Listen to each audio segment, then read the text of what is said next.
We've just been playing, fooling around while everybody else is out there covering ground. We gotta take a whole new tack to get back on the track. And it's time we get started, getting down to business. Time we get started, getting down to business. They're all saying we don't have a chance. We don't want to let them write us off in advance. There's only one thing we can do, one thing to make our dreams come true. And it's time we get started, getting down to business. Time we get started, getting down to business. And it's time we get started, getting down to business. Time we get started, getting down to business. They're all saying we don't have a chance. We don't want to let them write us off in advance. There's only one thing we can do, one thing to make our dreams come true. And it's time we get started, getting down to business. Time we get started, getting down to business. And it's time we get started, getting down to business. Time we get started, getting down to business. Oh my god. If it isn't another Inside the PFL. I am your host, Drac, joined by the co-host who had a week off last week, Mike. I think I've actually done like I think we're at like every other. Yeah, I think is what happened here. I think you've missed 3. Yeah, there was a couple I sat out for. Hey man, a lot of stuff happening. Oh, baby. And it is Joe in the chat. Hello, Joe. Oh, Joe's already in the chat. I love that. I love that. But I'm ready. I'm ready for this week, man. This is a big week. This might For be, sure. and I know it's a little early, the most important week of any season ever. Not even just this season. And we will get to those details when we get to them. We have fully solved the Conference Cup. We know who won. We've got really interesting playoff picture. I can't wait to cover that. And we've got 10 battles to cover. So, without further ado, let us go over to our first battle. And it is my game against Jim. So, I'm going to give this one a play. This was a game. Yeah, This was a game.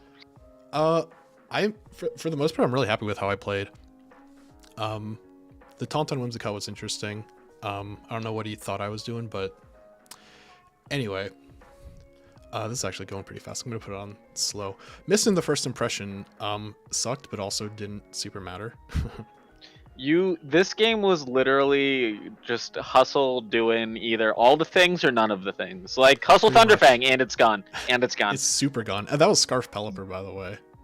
Jesus. I'm Jesus. actually a little surprised he didn't hit like Hydro Pump or Surf, because that would have done more than Hurricane, but I mean, I guess it doesn't really matter. Just the man. This whole game. Mm-hmm. What a match. Start like. I like how he It's actually. a little unfortunate.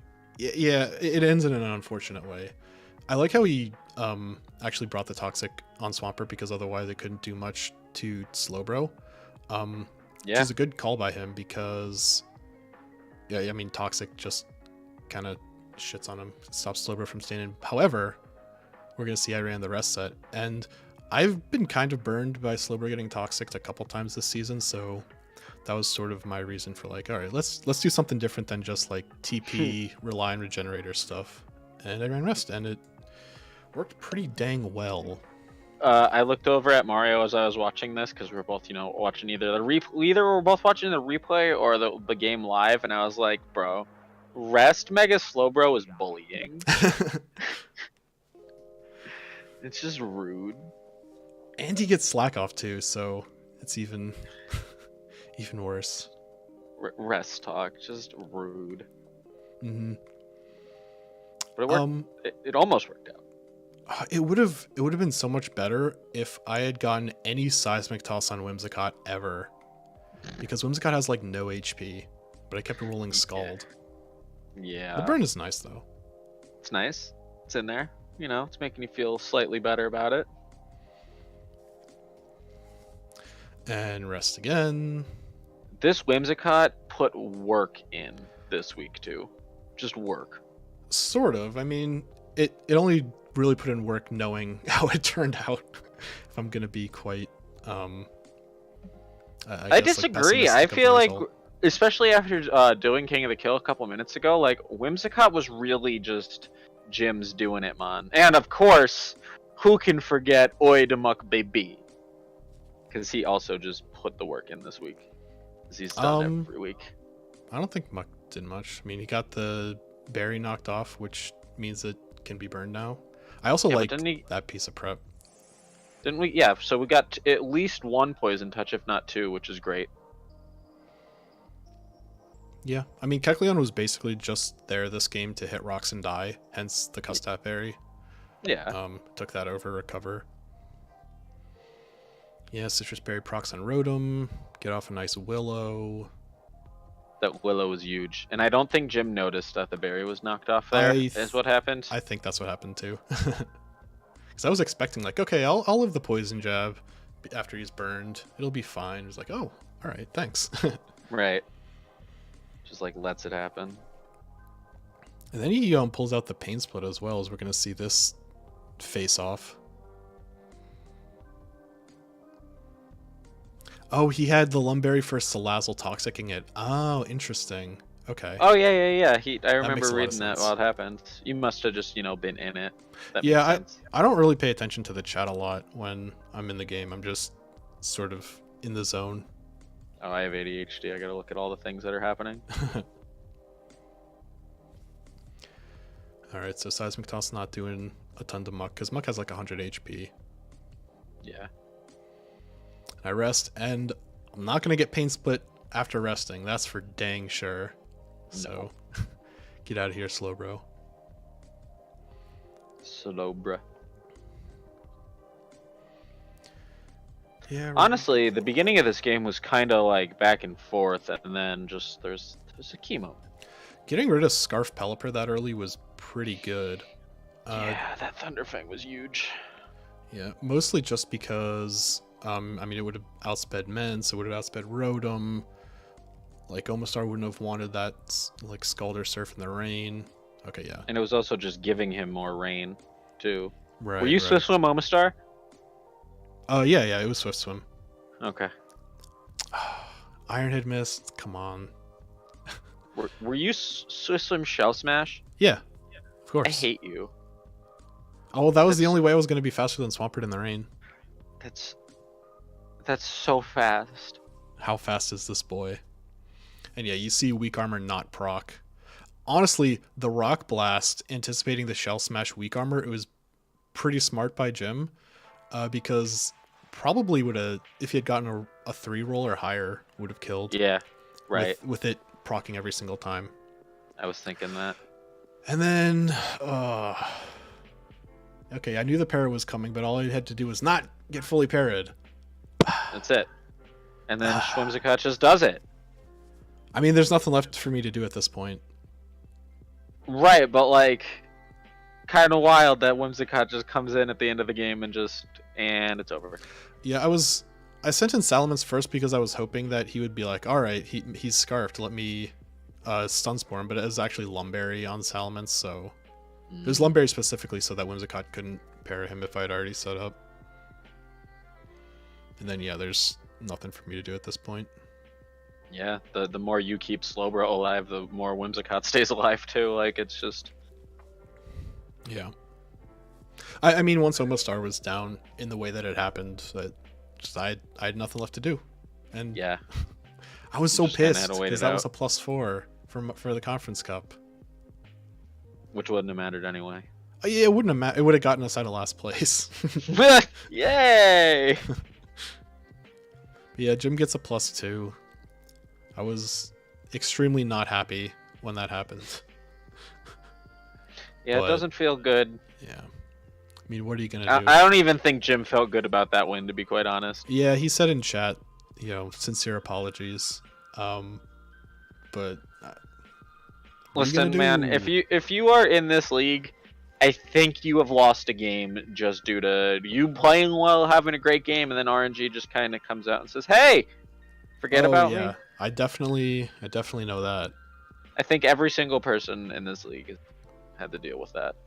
Yeah, but I mean, it's not quote unquote Jim's fault or whatever that happened. Right. Like that was his only potential chance to win, is for that specific turn to happen where he parried and got the full para. So it's like, I know that's what he had to do, but it also at the same time, it's like, it's fucked up, yo. Right. I mean, when you run T-Wave, you definitely are putting it on there, like, and hopefully I can get a free turn out of this by paralyzing one of my opponent's mons. Yeah. Well, I mean, it's he also hit the 75% stun spore because it's not even T-Wave. Oh well, yeah, but you know what I mean. When you put any para move on there. Yeah, that's true.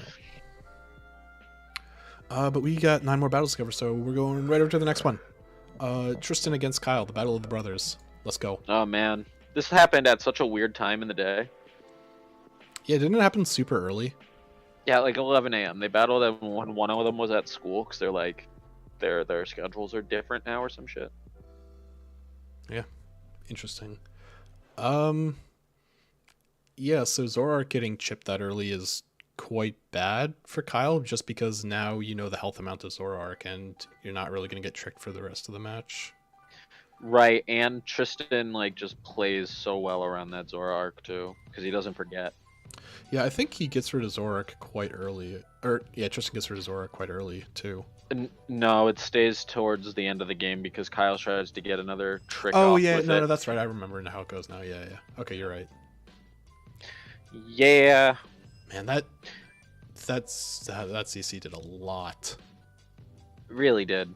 These two brothers always have great games, except for that one time that Kyle Raffle stomped his brother in the finals. In the finals, yeah. Just absolutely stomped him. You know, the bulky setup scissor that Tristan's been running every week has done so much work. Yeah, it's almost like Scissor's a great fucking Pokemon. Yeah. James can be eating his words, saying Scizor sucks.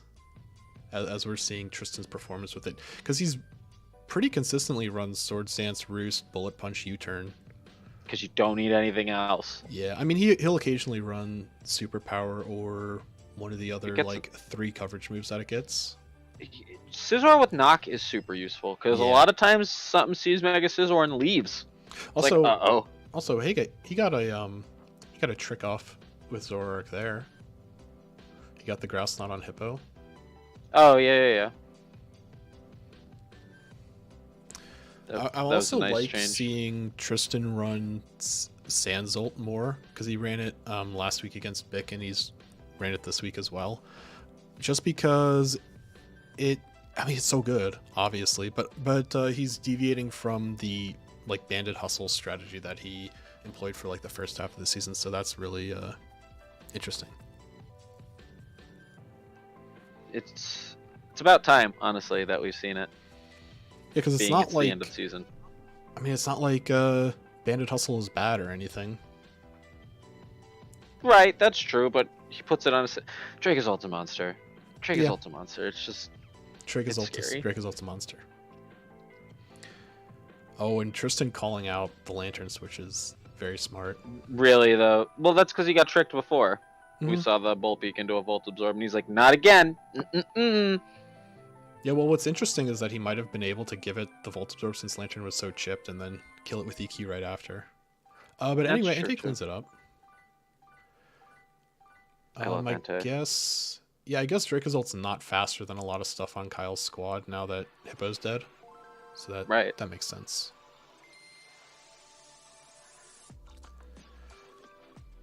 But as we're seeing, like, lots of stuff on Kyle's end is chipped, which is exactly where, Scizor and, like, Hoopa really want to be.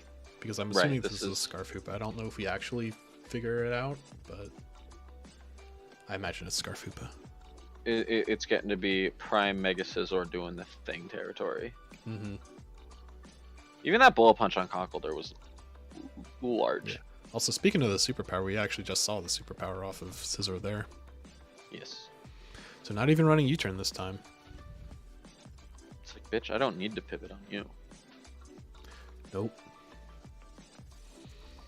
The Sword Stance Sword Stance Blade Sneak. is interesting, but yeah, can't quite break down Tristan's walls. Yeah. Least of all, okay, sure, Scizor, but least of all, Umbreon. Gets superpower. Oh yeah, it does get, yeah, it gets Sorry, TC close combat. even. Yeah, that's what I meant. It gets fighting move.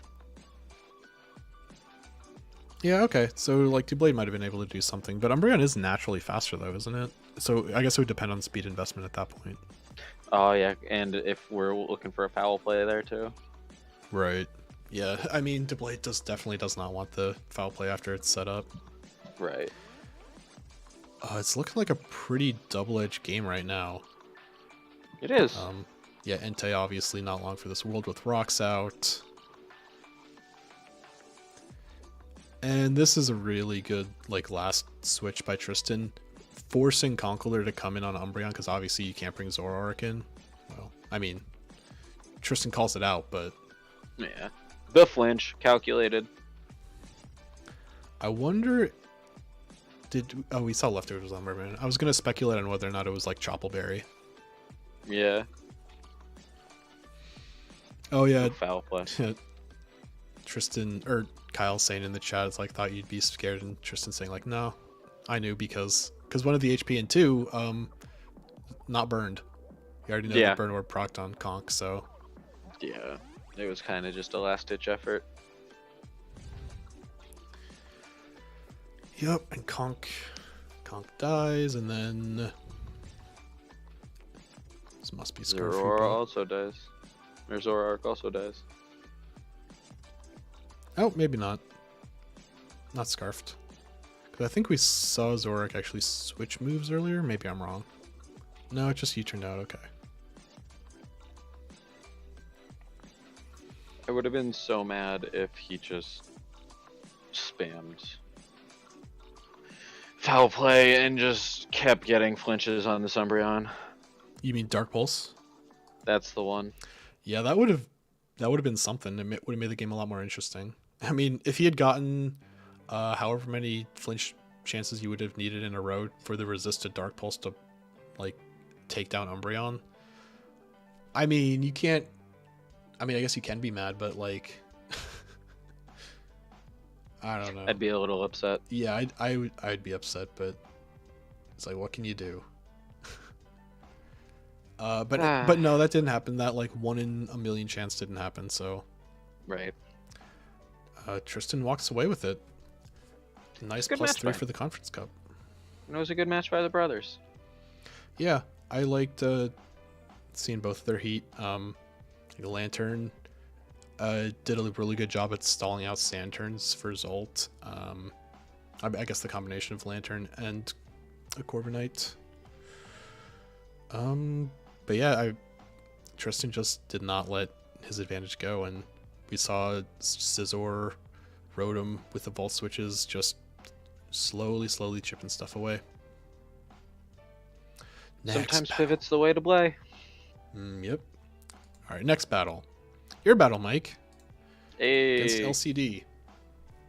this was a weird game. I feel like the mid game went not how I expected it to. Well, you get off to a pretty good start getting the boots off of Torn. I like how he taunted you expecting the rocks, and then you're just like, nah.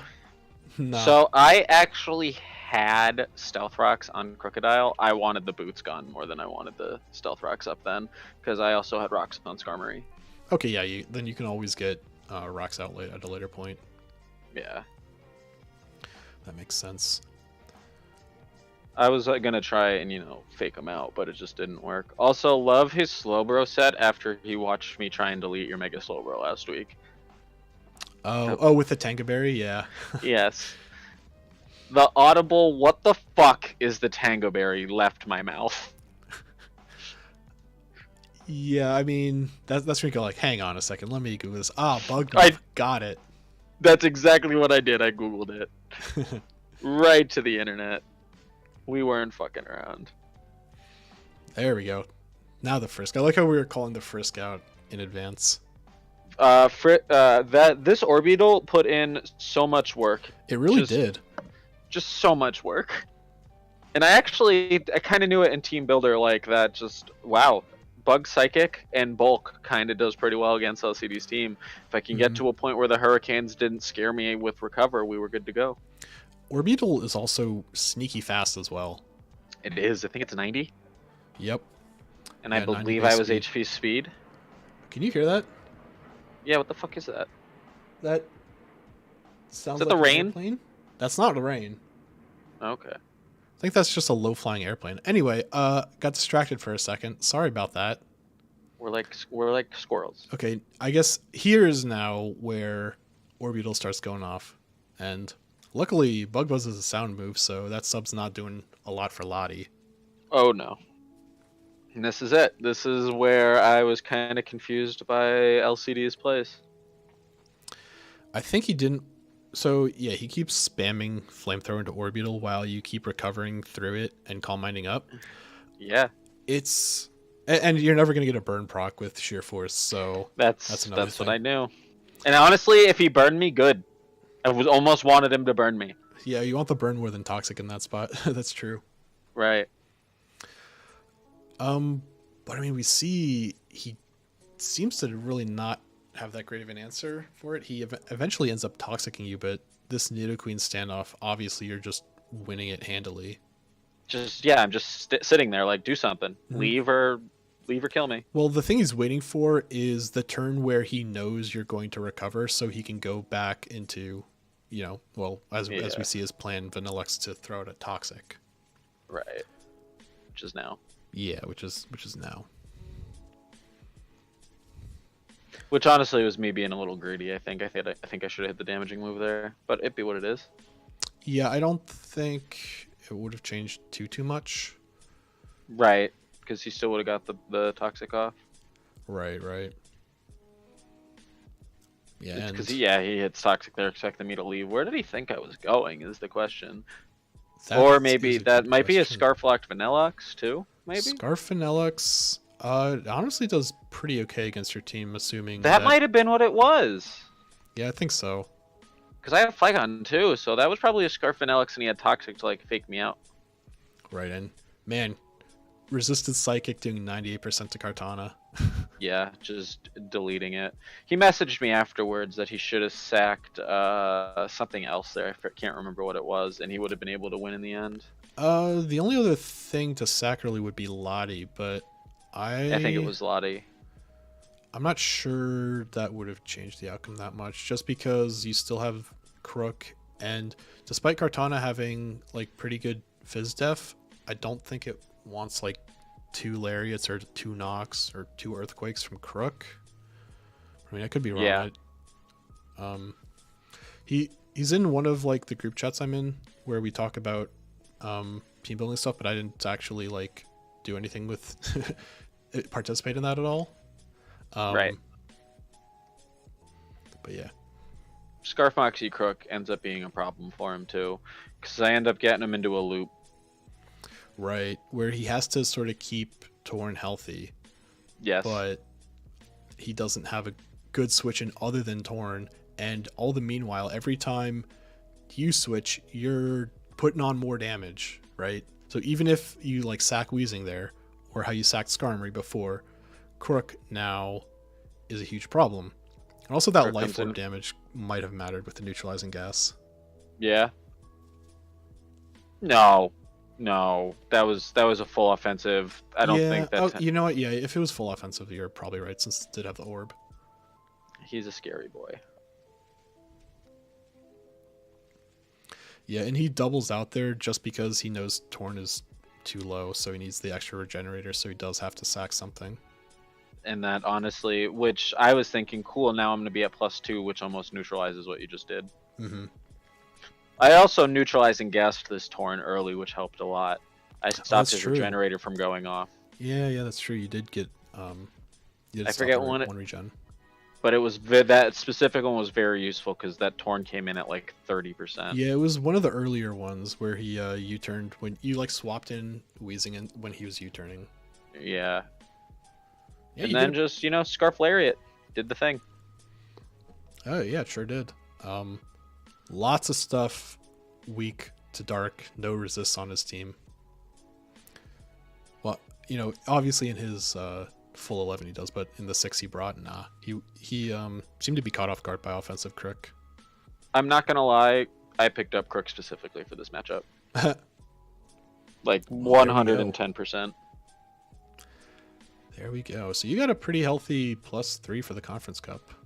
I did. I had to do something. I was useless the whole rest of the season. Yeah, no longer are you the one getting carried. You are the carrier. Yes, this week. Because, James Jack, as we will see, could not help us. Let us get over to the Jack match then. Speaking of. Without any further ado. This was also an RNG intensive match. Yeah. I feel like we've been seeing more and more RNG matches as stuff has been going on. That was a huge Iron Head. Yeah, for sure. I mean, that was a pretty big Icicle crash as well for Garchomp. Yeah. But I mean, Garchomp's a little better just because it's way faster. But Mamo is also super big defensively, so that's going to help later, for sure. It is. This Vileplume, though. Mm-hmm. Just being there. Lil Muffin. He can make it on his own. I'm not sure if that Psychic actually would have killed.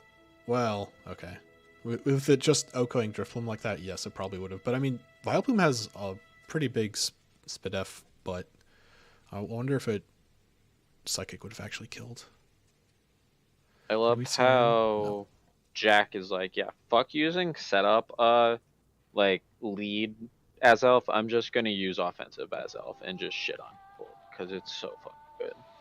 Yeah, 115 speed is pretty difficult to overcome, especially when you have a pretty good type defensively, which is Mono Psychic. Its defenses are okay. Its speed is good to the point where you can specs it, and it has an insane move pool. Yeah, all of the genies have a really, or not the genies, the Lake Trio have good move pools. Yeah, it's wild. And Buzzwole's kind of a problem right now. No, not with Azelf on the field though. And Miss Magus would also have killed it there. Oh, easy that's true, Shadow Ball. Yeah, any special move at that point probably is doing over half. That's what I'm saying. At full health, when Buzzwole's +2, maybe I'll give it to you, but Tapu Lele has been huge on this team for Nigeria too as a mid-season pickup. Tapu Lele used to be banned, so let's keep that in mind. Right, it's a good mid-season pickup. Manny dropped it. Yeah, Manny dropped it when he had the double terrain, double 200 fairy core. Yeah, the double Tapu.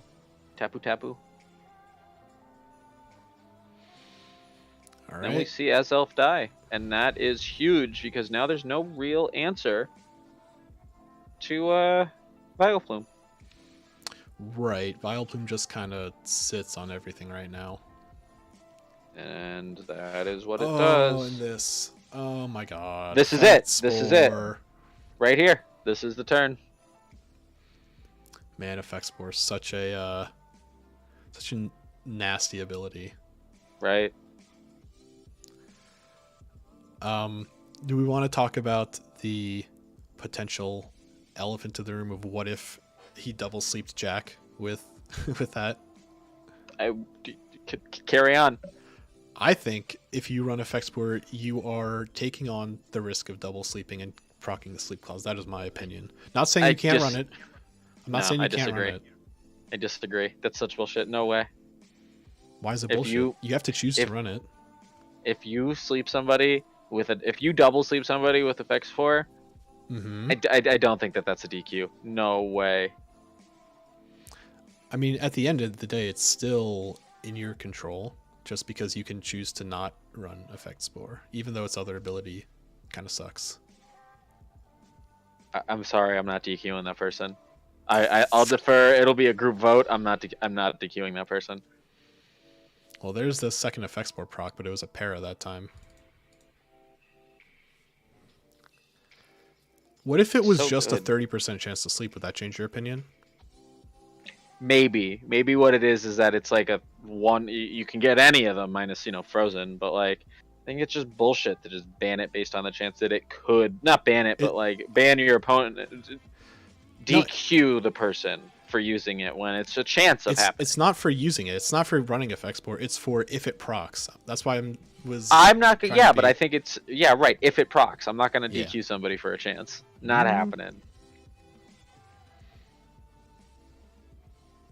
That's gonna have to be a group vote, but I'm fairly sure that's got to be a.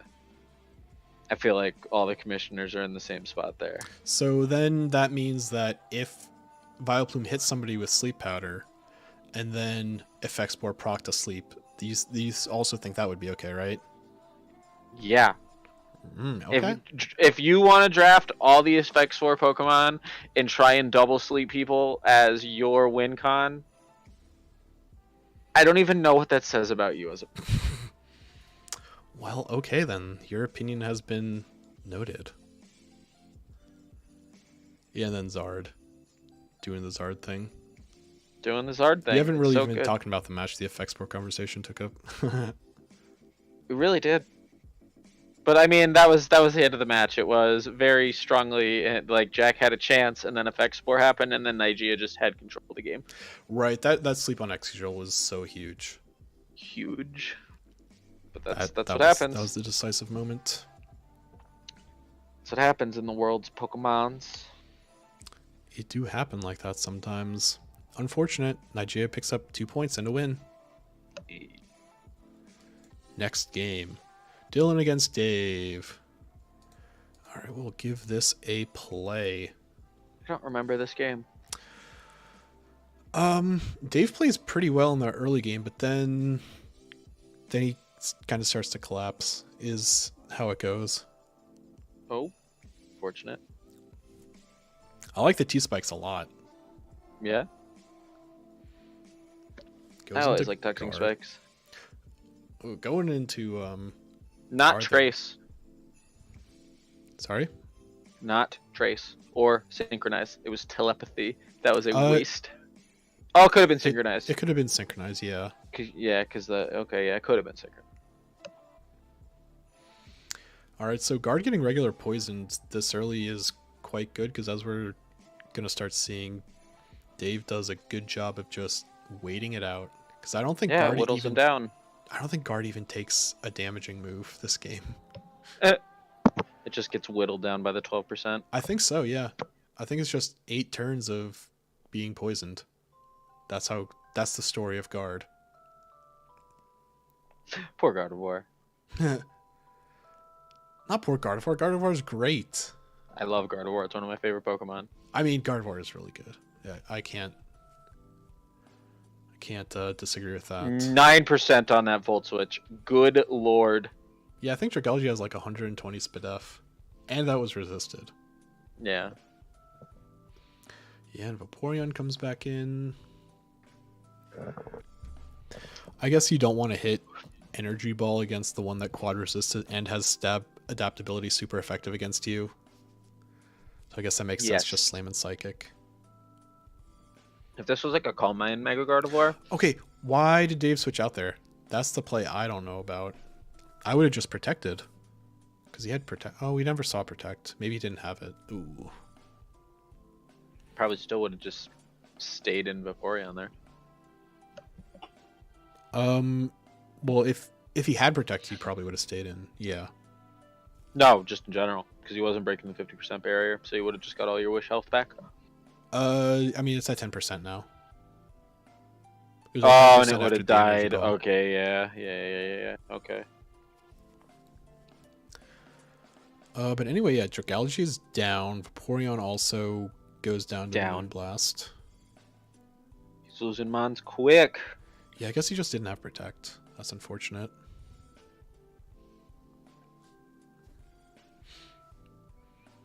Mega Aerodactyl to pick up on his team. Yeah, Mega Aerodactyl is a really good speed tier against Oladil and stuff. like Megadactyl. Yeah, I mean, dual wing beat helps it so much. Not to mention D-Dance. Not that he needs to be faster, but...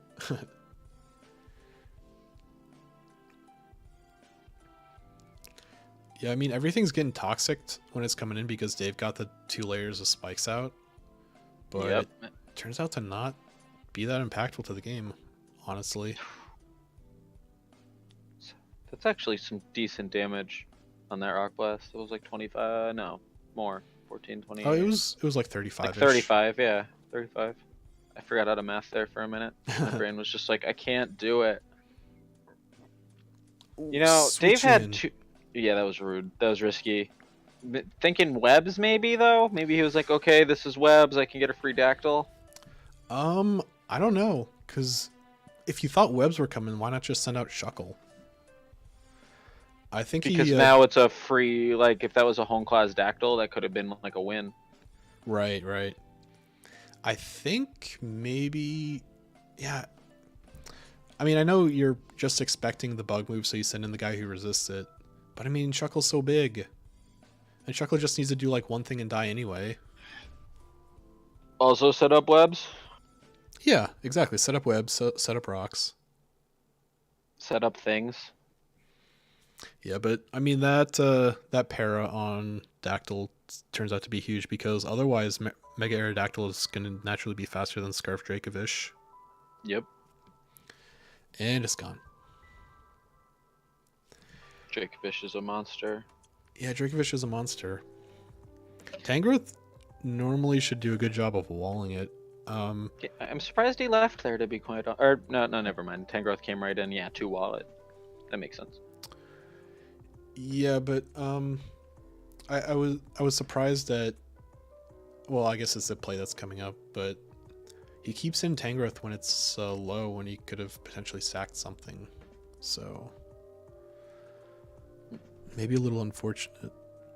I think Dave had some chances he could have played a little bit better and done some stuff this game, but I mean, Dylan is also playing real well. I mean, he got that pair off on Dactyl. That was huge. Yeah, that was huge. That was a great play by him. Absolutely huge.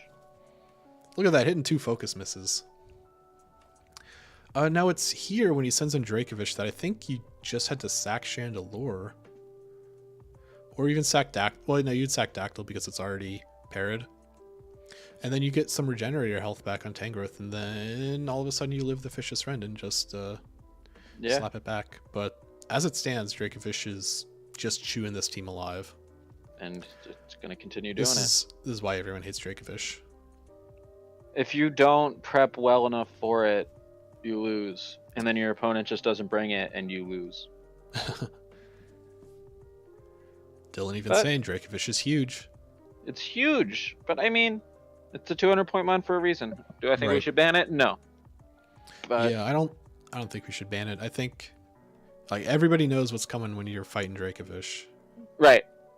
Ban Scarf, Life Orb, and the same 4 moves. Yeah. 5 moves.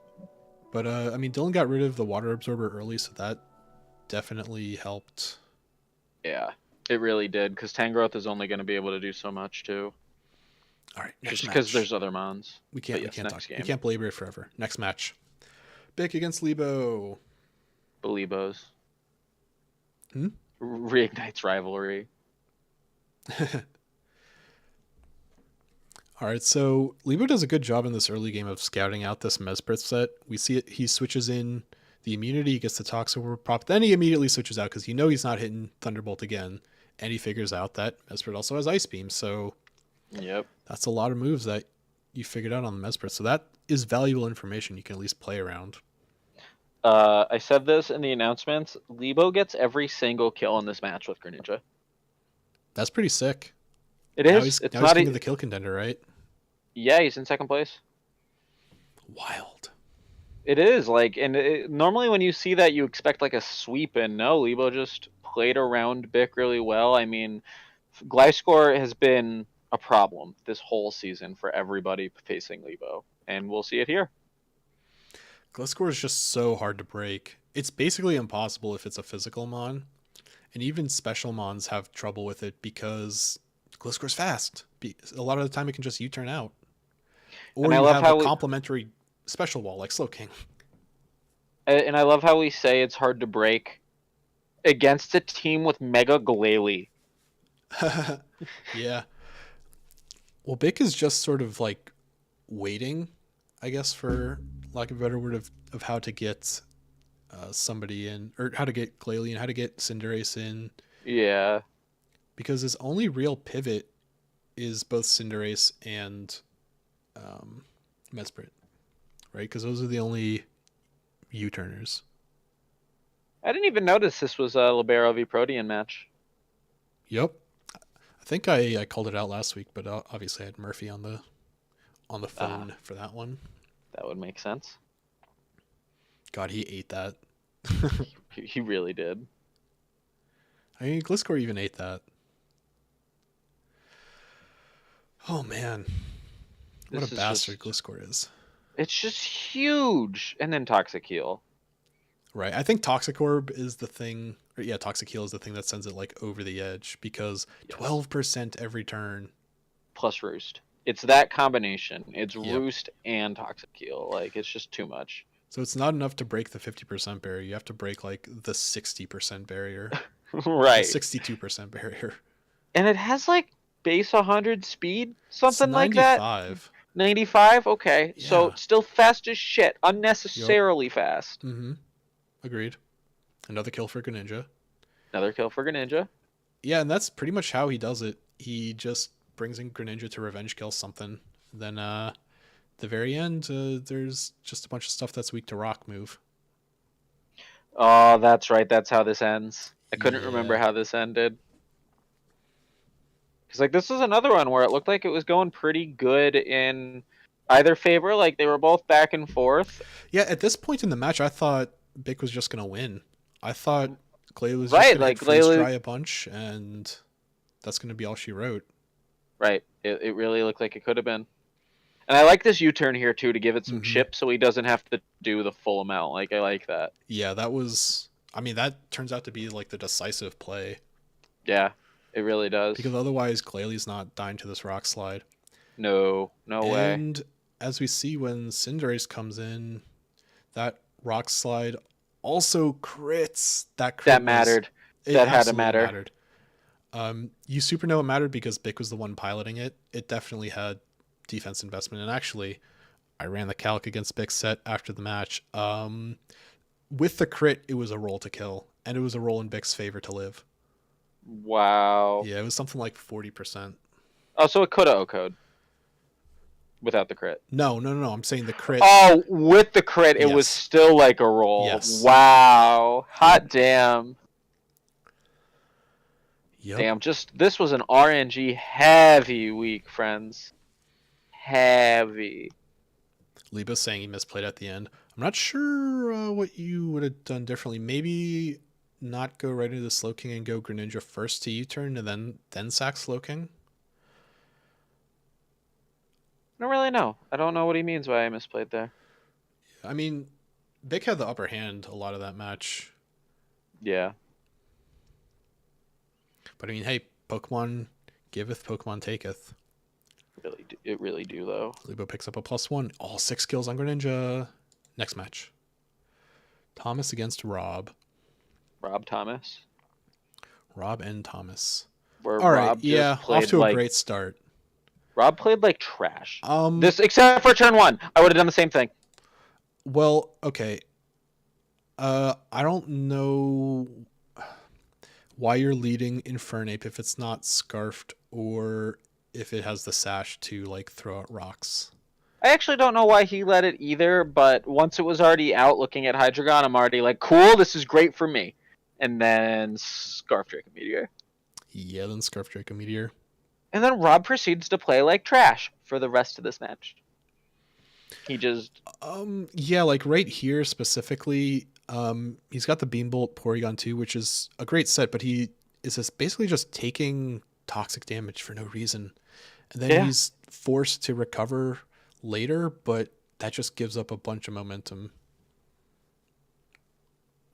I don't know. I loved fucking Banded Delmise. Oh my Oh, god. was it banded? Yes. Ah, okay. He gets the band knocked off towards the end of the match. Okay. I forgot about that. I think I was like so perplexed by Rob's play that went over my head, or I just didn't notice. Yeah, he played Hadouki's. Tracing another levitate, fantastic. Good for you. He got the wish though. That's pretty important.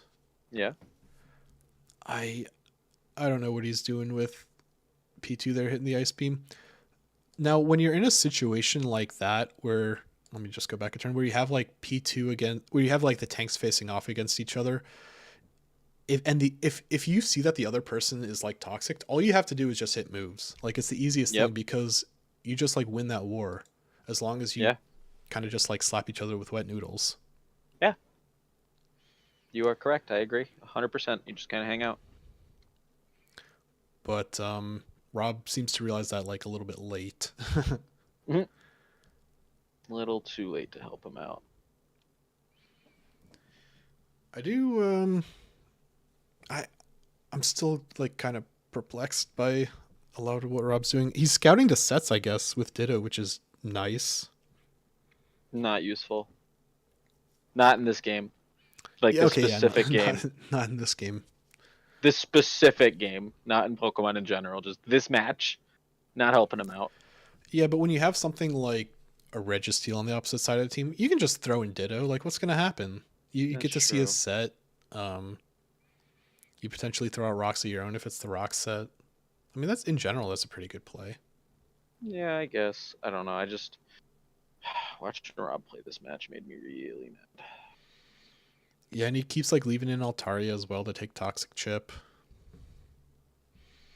I'm actually surprised Thomas hit the Rapid Spin again and didn't go for Scorching Sands just for like a little bit extra damage because you were at the +1. But maybe he thought he was still slower with no speed investment. I don't really know there, honestly. Yeah, and just send in Wheezing. Why not? Could also send in Registeel. It doesn't matter. You got 2 big resists. It's dead to Toxic. Wheezing really just walled Rob, except for this right here. I was waiting for this to happen. Oh, the anchor shot? Banded anchor shot. Very specifically banded. Doesn't Steelworker basically give you stab for steel moves as well? Yeah, he gets 3 stabs. It's gross. That's sick. It's absolutely disgusting. Yeah, so stab ban definitely takes care of G-Weezing. That's nice. Mola, you did great. You did great, Mola. Now die. You tried. What a weird late pickup for Rob. Just dropping Quagsire into Mola. I guess he really wanted the wish passing. I don't know. Yes. I mean, in theory, wish passing into P2 is hilarious. Oh man. Oh, foul play making contact. Nobody knows that. Like Grass Knot and Foul Play are the 2 weirdest moves that make contact. At least with Draining Kiss, like that makes sense. It's a kiss, right? Yeah, but I am gonna have to agree with you. Like I'm actually surprised that Grass Knot and I forgot it already. Foul Play? That's it. Make contact. There's probably more special moves that also make contact. And yeah, all right. Just slam moves against P2. Why not? What do you got to lose? Hey, there we go. Choice band.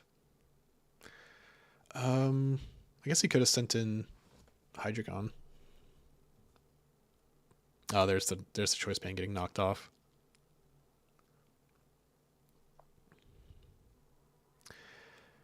And yeah, that's for knockoff there. No. That must be Scarf Block Ditto. Yeah, 100%. And that's the game. No real chance for Rob to counter sweep with Ditto. Lots of stuff on his side just dying to Toxic. Lots of it. It almost looks like if you look at Rob's team, he needed Ditto to sweep. Yeah. Yeah, because I mean Delmise was a great breaker. I mean, we saw it just mop up Registeel and G-Weezing. Right. I really didn't know what the fuck I was doing at the time. What can you do? Just watch. What can you do? I mean, you do need like some hyper offense though to pair alongside of extremely passive tanks like P2 and Mola. Right. Because they just sit there like you need something. Yeah. So maybe Rob breaks out some hyper offense next week. That could be fun. That could be fun. We'll see what Next he does. match. M1 against Hunter, except it was Manny playing. Which was hilarious because I thought Manny was going to try and throw to make the Conference Cup tie. Yeah, I thought that might be something that happened too. Also, this gunk shot miss that's coming up, that was huge because Comfey was just dead there. Yep. With how much that draining punch did to Comfey, that gunk shot 100% was killing. Oh yeah. No questions asked. So it's super unfortunate because as we see, Comfey kind of, well, Mega Houndoom is the real problem right now because M1 doesn't have rocks up and he doesn't have really anything to switch in. It's just a zoom roll. I mean, a zoom roll resists both stabs, but as we see, Manny has like the Copper with the helmet. Specifically, Rocky Helm Copper, man. Yeah, I mean, why not? Why not throw a Rocky Helmet on your bulky steel type? Yeah, why not? I kind of, because you know what I'm answering that, because you kind of fucking expect the Life Orb or like an Assault Vest On Copper Yeah. Copper can run a ton of sets. I mean, Sureforce Life Orb obviously is great, especially with all of its coverage with Power Whip, like Play Rough, Ironhead, of course. M1 saying still no response from Hunter. He's out of town, though. Yeah, he was at his brother's wedding, and he actually got not drunk sick, but like real people sick. Oh, like yes, COVID sick. Not COVID, but sick. Yes. Okay. Unfort. All right. So, I mean, as we're seeing, M1's team is just getting whittled down, and there's not a lot of, I guess, like mutual recovery on his team. Like, it pretty much is just Leech Seed on Pharaoh and the straight up recover on Sableye. There's no wish passing, no like grassy terrain or anything like that. So he's really relying on them to do a lot of the heavy lifting. But yes, as we're seeing, Manny just overcomes that by just chip. And right now, Slowly Fairthrow but is really surely. the only thing that's healthy on his squad, which is unfortunate. Oh god, Houndoom living, that was huge too. Yeah, that's true. That also sucked. Just huge. And Houndoom just takes down 2 more things.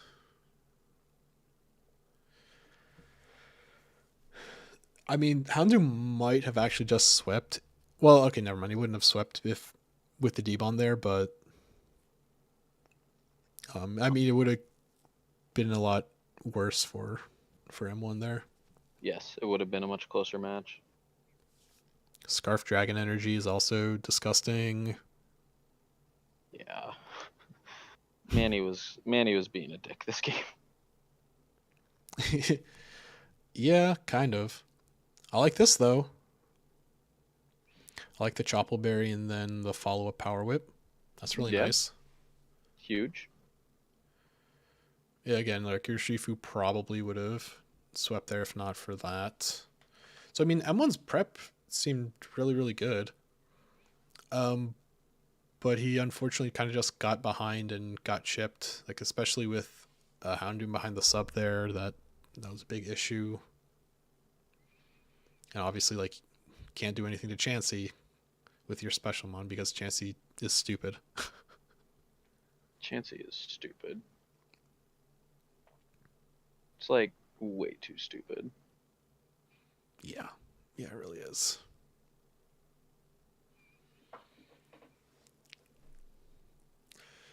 Yep. We just see Regidrago doing the only thing it can do. Just hit dragon moves. Well, we saw the Fire Fang earlier. Yeah, it gets 4 4 Ninetales. Or not 8 Ninetales, just regular Ninetales came in for it. It gets like 5 moves.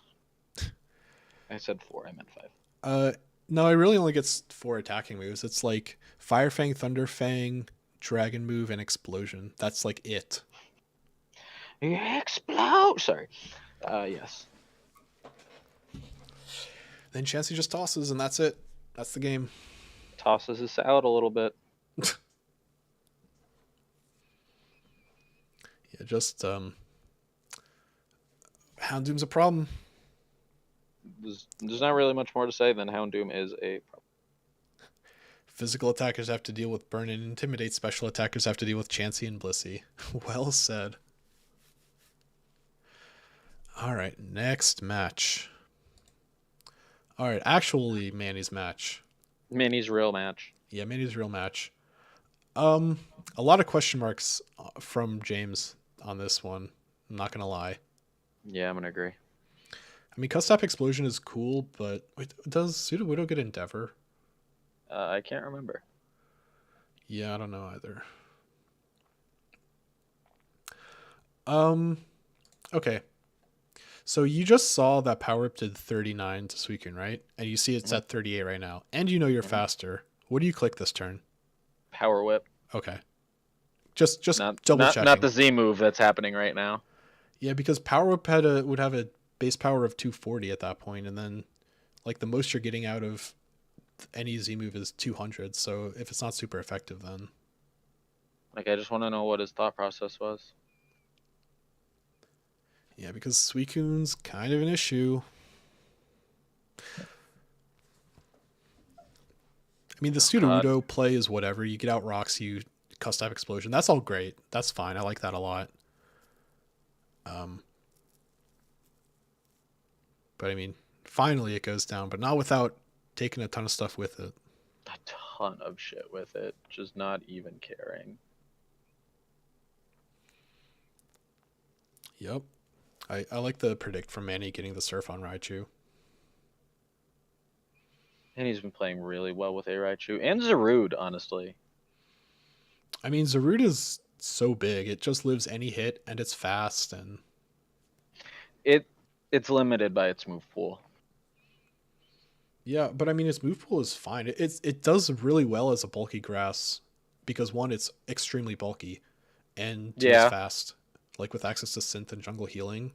Jungle Healing, getting rid of like your burn or toxic is huge. It really is. I like this Coco set a lot. It completely shuts down Clefable. I'm a big fan of Taunt Nature's Madness. Yeah.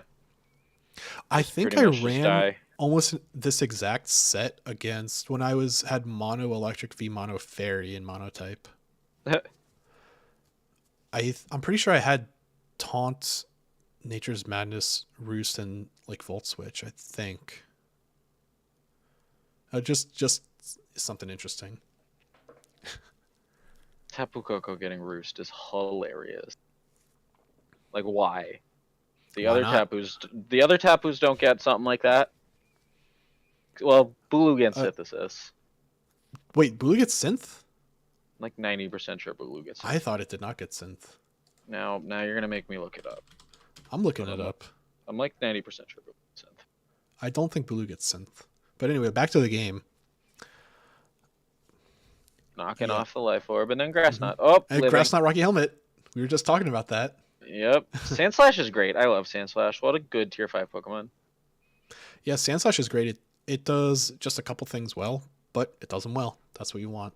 Like rocks, tier spin, 5, spikes. Right. It's a fat butt. Sure is. All right. Hey, that Ironhead flinch is pretty good. Hey, man, that was a Zen Headbutt flinch. Thank you. Oh, okay. Same thing. Yeah, so basically all of the Raichu switch-ins are dead, which by all of them I mean only Zeraora. Yep. Because Lando doesn't want to deal with the Psychic. It doesn't want the Psychic, it doesn't want the Surf. Yeah. Or if there was, I don't know if he showed us. Oh, it was Life Orb. Okay. Yeah, Life Orb Raichu. I mean, you kind of do need Life Orb on a Raichu just because it has like 90 special attack. But, you know, the double damage in Electric Terrain on Rising Voltage with the like extra 1.3 from Electric Terrain helps a lot. I also like Manny even typing in the chat that I saw red as soon as Zero Aura went down. I was just like, okay, time to get a Raichu in and do it.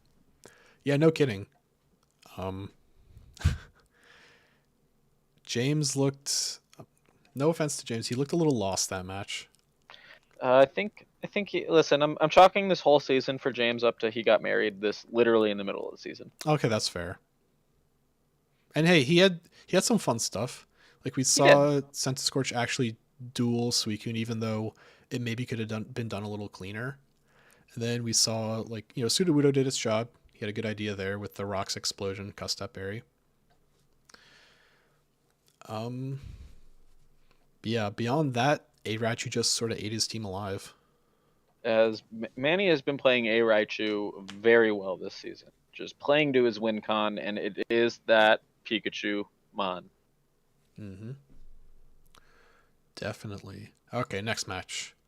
We got 2 more matches, including this one. Then we'll have M1 Lebo for the 700 Club. Spoiler alert. Spoilers! Shh. Spoiler alert. Anyway, because I know they're getting antsy. I see them both in chat talking. It's already past 5. All right. Exceligor knocks off the Focus Sash from Nidoking turn 1. Great. Encoring the rocks. Fantastic. Sheej played so well. He really did. Especially with Exceligor, and wait for it. Do it. And Gone. it's gone. The thing is, I know Murphy knows that it gets final game because I'm pretty sure he's done that before with Exceligor. But I mean, dude, you love to see it, honestly. That was honestly a great set of Exceligor turns. Yeah, like Exceligor definitely earned its weight. Yep. Because now Murphy's playing without one of his best Pokemon. Right. No need to worry about a Sucker Punch against Dragapult. No need to worry about the huge power neutral Iron Head against Tapu Fini. No need to worry about the Brick Break from Steel, on the Steelix. Yeah, there's just so much, and trapping Politoed on top of that. Hell yeah. Yep. Damn it. Murphy tried so hard. And got so far. But in the end, didn't even matter. Yeah, I mean, Espeon obviously isn't the most ideal target, but you still love to get rid of it. Obviously, that was for Tapu Fini specifically. But yeah, poor Fini.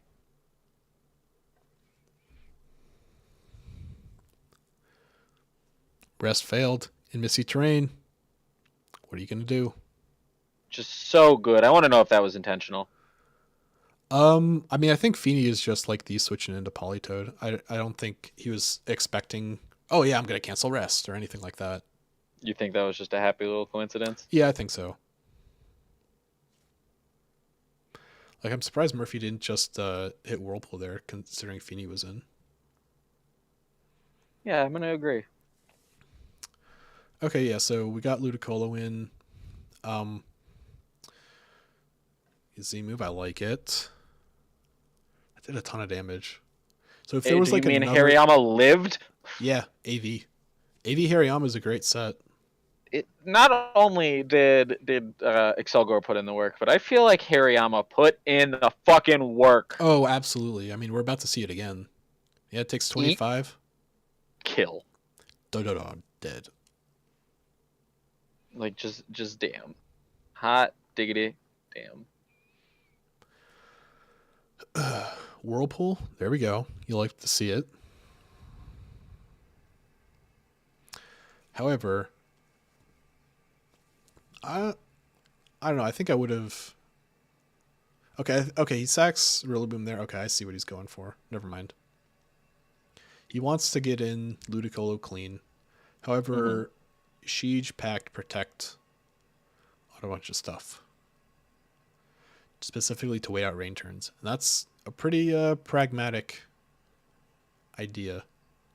I guess he was expecting Dragapult there. Oh, that Hydro Pump miss sucks.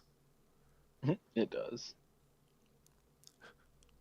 But what I don't understand, why do you hit Leaf Storm afterwards? Just hit it again. It's yeah, what were you expecting Fini to come in and still take a good 30%? Yeah, I don't know. But I mean, it's still a really bad spot anyway, unfortunately. Yeah. I mean, he might have been able to live actually. Maybe he could have played the ending a bit differently. It would have been tough for sure. But I mean, I see Dragapult's at 50%. Hariyama's definitely in kill range, and then if you've got like Leaf Storm and Hydro Pump for the last two, maybe with some more rain turns he could have done it, but it's not the world we live in. Not the world we live in, and she secured our conference cup. Yep, definitely a pretty good +4. Really was. All right, and I said that we had 2 matches left, but that was actually the last match. I was looking at my tabs up at the top and forgot that. I was too. Got the Showdown tab is the next one. So, dun, da, da, da, it's 700 Club time. Yay. And Yay. who do we have for the 700 Club? Well, we've got the pilot, Lebo, last week's challenger. And we've got M1, this week's challenger. And Lebo has picked up, drumroll please, Genesect. Sorry. Lebo The has... excitement. Hey, don't be so condescending. Genesect is a really good mon. Okay? It's definitely deserving of the Uber status. So, what has Lebo picked up to complement Genesect? Well, he picked up Kadabra, which is just budget Alakazam, of course. Basically does all the same shit. Flareon, pretty underrated tier 5, I think. Samurott. Leavanny, good for webs. Who's this meteor thing? I forget its name. Machoke, Golem, regular old Altaria, Shiinotic, and Pyukumuku. Minior, my God. that's right. Minior. Minior. Oh my God, dude, my brain just stopped, and I was like, "Who is it? Who is it? Who is it? Who is it?" Like, I know it has something to do with Meteor. Minior, yeah. All right, so those are our 700. That's our 700 Club team. So, M1 and Lebo, whenever you're up, just give us the link. M1 is online. Lebo is online, so they just gotta challenge each other. So I'm excited to see what you're gonna pull out with Genesect, or what Lebo's gonna pull out with Genesect, because it does get a wide variety of moves. Based on so it has like a bunch of special hold items, each of which give it a different move, and so it can get either like Ice Beam or Flamethrower or T-Bolt, stuff like that. So I'm expecting the shift gear set. The what set? Shift gear. Oh yeah, it does get shift gear. That's true. It also has like 120 in both attack and special attack, so it can definitely go mixed. He's gonna shift gears. I think Nigeria might be a little behind on the broadcast because he is informing us now that it was Specs Driftblim in his match. Are they? I remember what's happening. Yep. Lebo. Let me message Lebo.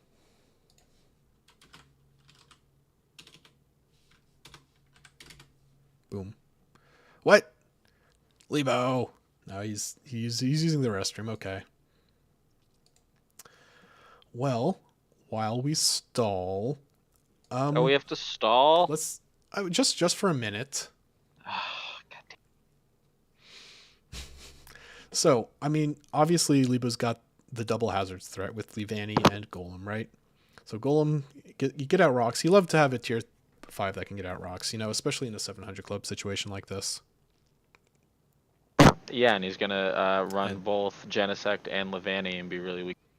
Oh, okay. Bick is telling me that I that's not how it works. So Technoblast is its signature move, and it changes type based on the disc. Okay, that's how it works. I knew it was something like that.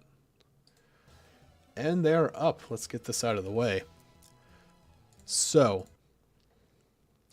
what we have is Genesect, of course, Shiinotic, Pyukumuku, Altaria, Golem, and Flareon up against Ninetales, regular old Aerodactyl, Mega Sableye, Passimian, Azumarill, and who's this again? Meloetta, that's right. I like what I'm seeing from both sides. No Ferrothorn.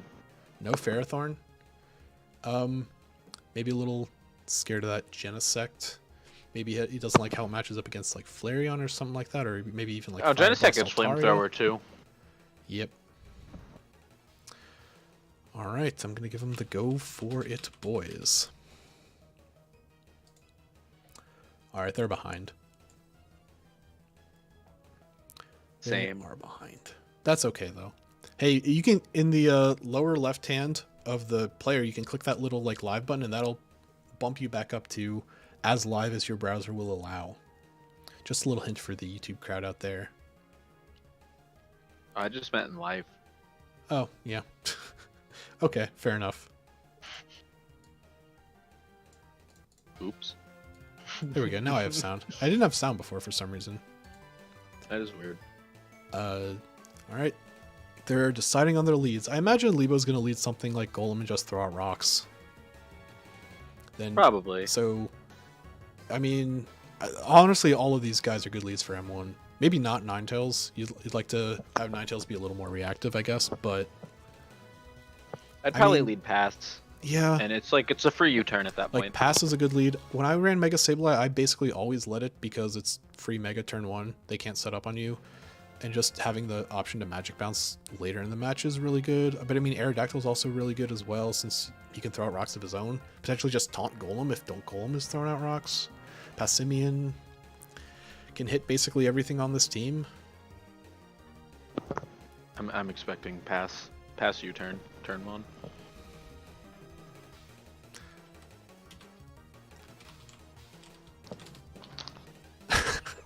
Gonna give him a little go for it, go boys, please go for it, boys. All right then, all right, Lebo leads Shiinotic. Not really where Shiinotic wants to be. Effects Shiinotic Force and Effect Sleep. Spore, yeah. Effects Force Sleep, here we go, baby. And if it's dual wing beat, that's 2 chances of Effect Spore. Okay, Pyukumuku. Rocks. Okay, fair enough. He said, no, I'm not getting Effects Board, thank you.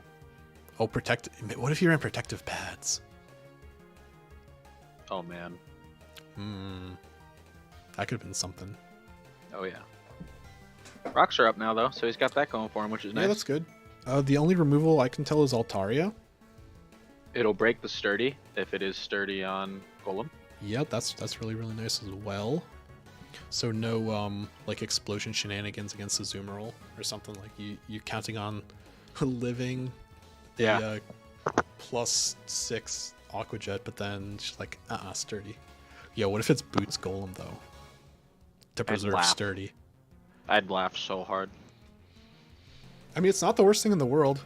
When I had Mega Medicham, Hunter ran Boots Steelix to preserve a Sturdy on him. Oh, okay, that's a good Toxic, because you're not getting a status on Mega Sableye otherwise. It's a very good Toxic. Now Pyukumuku gets no moves, remember, so Really does. I think it just gets like counter and whatever. Oh, that's in a sizable chunk. I mean, you're not staying in, obviously, No. but like... So what's the play for M1? It's probably just Ninetales, right? I mean, what else is there to do? Is this Spore from Shiinotic? Knowing he's leaving? That'd be something. Sap Sipper Zoomerl. Yeah.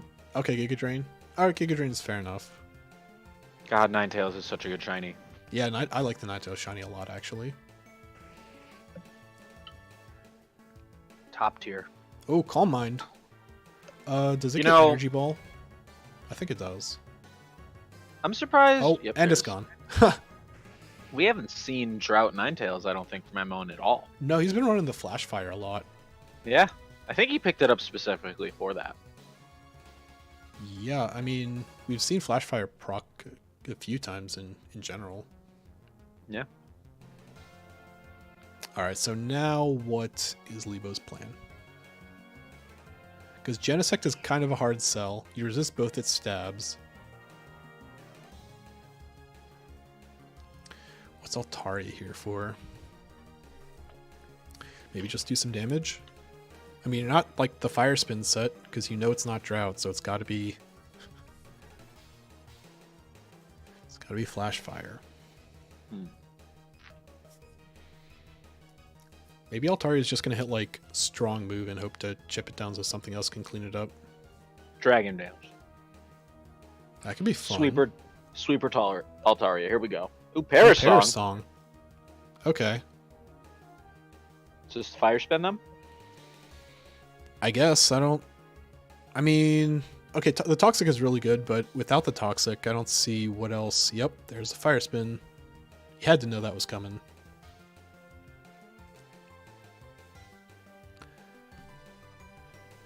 Alright, it looks like Lebo has at least for now neutralized Mega Sableye. Yep. So who is going to switch in to eat the Polter? I guess Shiinotic ate it pretty well last time. Well, I guess, okay, Altaria is staying here for at least one more turn so that Sableye can die next turn, right? Yeah. I think this is Roost if Altaria has it. Yeah. Well, I mean, he goes first, so Roost is going to fail. I mean, Altaria just hits whatever. Literally. Okay, Paris Songs again. Willow. Natural Cure isn't going to do much. And yeah, you know he's switching out, so you just slam Poltergeist. Yeah. Oh, he missed 2? Oh, no. Oh, you hate to see it. And Paris Song doesn't even proc because he dies to Toxic. Well, okay, I mean, Ninetales gets to come in again. And I don't really see what Lebo's plan is for it. Okay, he's bringing in Aerodactyl. Yeah, I mean, not a lot wants to dual Wing Beat anyway. Oh, Helmet, that's pretty nice. No effects Spore proc. Home Claws? No. Hmm. I think Paris Song doesn't work how I thought it works. Sableye doesn't care to recover then switch. No, that's not how that works, Nigeria. Ghost types definitely can be trapped. No, they can't. What? You can't trap ghost types. Why? Because they're ghost types. And I'm not lying to you. You can't trap ghosts. Really? Yeah. That is... I did not know that. Okay. Yeah, you can't trap ghosts. Ghoulies are immune to it. Okay then. I'll put that away in the bank of useful information. I mean, I know that Substitute breaks trapping ooze as well. Okay, pass Simeon. Soak. You're a water type now.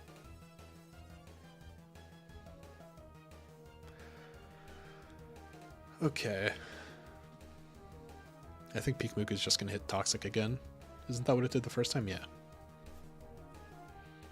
Toxic, okay, Zoom Roll. Yeah.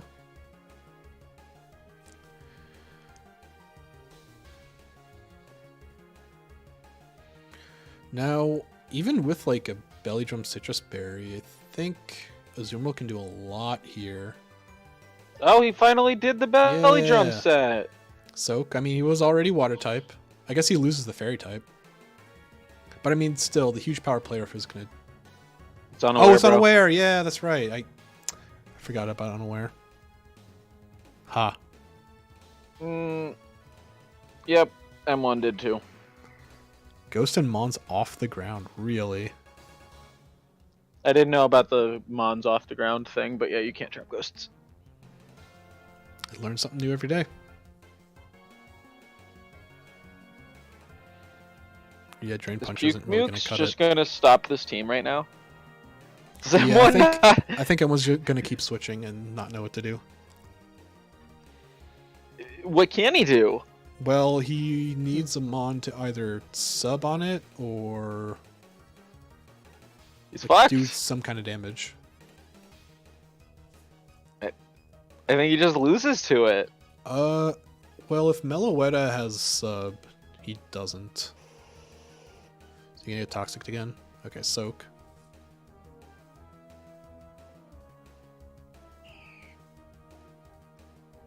Energy Ball, yeah. I mean, he knows you have that. Does Ninetales get anything for it, though?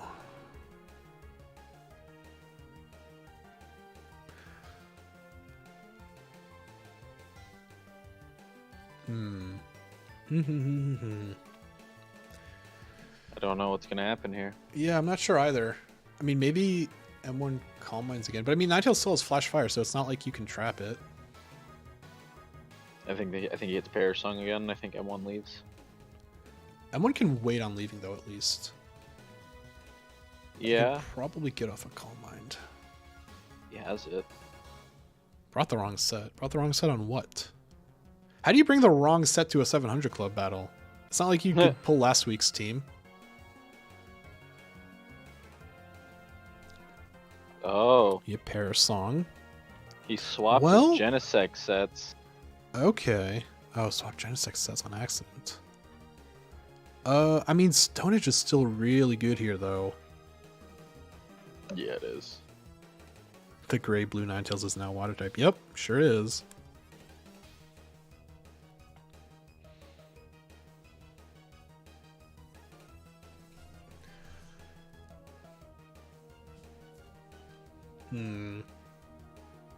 I got nothing.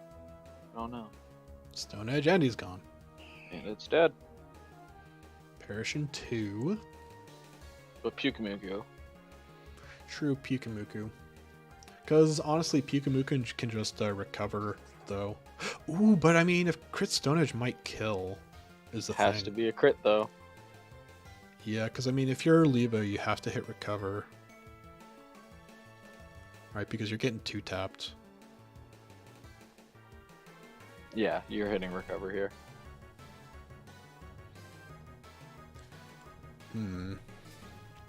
Either expecting him to save Aerodactyl on the leave, or to just. But you have another whatever's turn coming. is the thing. Oh, does that say 2? Okay. Yeah, Perish in 2. Someone's got one more turn of life. Oh no, and he missed. Yeah, recover Stone Edge. That was expected. I guess you go into somebody who's already toxic, right? I guess. I think this is another recover.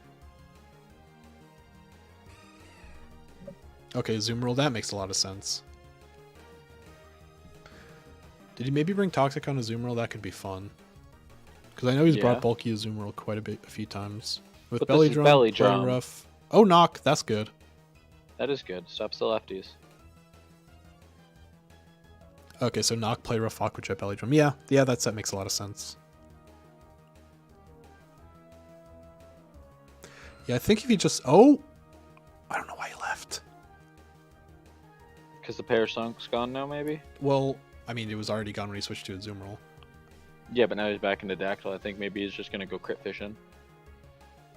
True, but you don't want Aerodactyl, like, toxic, really. That's true. Because that's absolutely because what he was going to do here. Because you really lose Or nothing counter. by throwing out. Oh, there's that crit. Oh, and with that crit, it's now absolutely within regular ass Stone Edge range. Oh, okay, so that's how we solve Pyukumuku. Why did he just keep hitting Soak? Yeah, I'm not sure. I thought... That was the...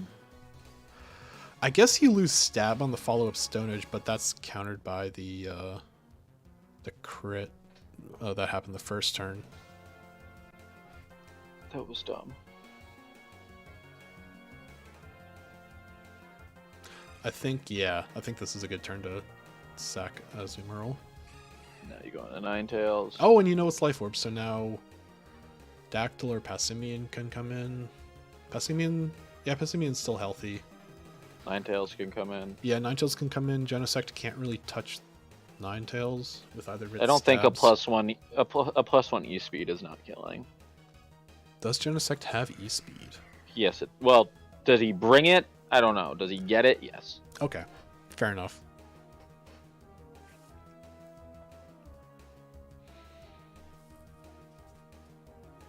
Alrighty, big moment.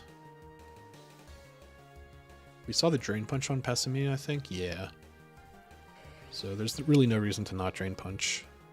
Not Booty's Quick Flareon. attack! Quick attack! What was quick attack for? What the fuck? Quick attack was doing absolutely nothing. I guess now you can drain punch. Yeah. Yeah. Oh, is he hoping to get the special attack boost now? That's why he switched out? Yeah, okay. I guess Flash Can is his move. No, the game's over. I don't know, I think like M1 misses a Stone Edge. Oh, pass ate that. Right. Just completely ate that. Right. Okay, this one will kill though. Oh yeah, and he's just gonna die to life orb damage now. Yeah. That will be a GG. Oh, he had shift gear and special? Oh, unfortunate.